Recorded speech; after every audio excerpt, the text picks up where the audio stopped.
Welcome to my channel. This is an update video on the progress of the flowering orange bird of paradise in Zone 5B, Ontario, Canada.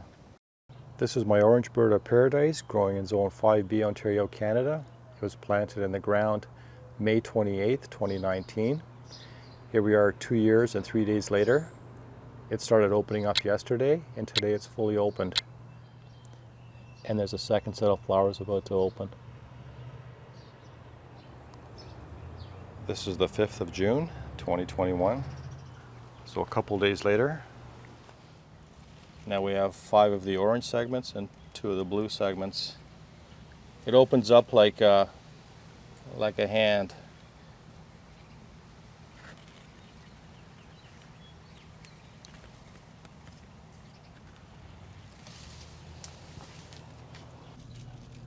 This is June the 8th. This is how it's looking today. Now we have 3 of the blue segments. And I think this is the last one to come out. Beautiful. This is Thursday the 10th of June 2021, and I think this is the final stage in the last set of flowers. It's a lot of work, but it really does add a touch of the exotic to your garden.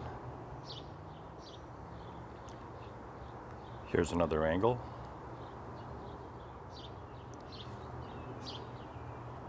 Well, thank you for stopping by. Thank you for visiting my garden. Even though we live in colder zones, keep experimenting, keep pushing the limits. It's amazing what you can do if you try. As always, thank you for watching. I will keep you posted throughout the season on more flowers from this plant and other surprises as we go. Leave a comment below. I'd love to hear from you. Happy gardening.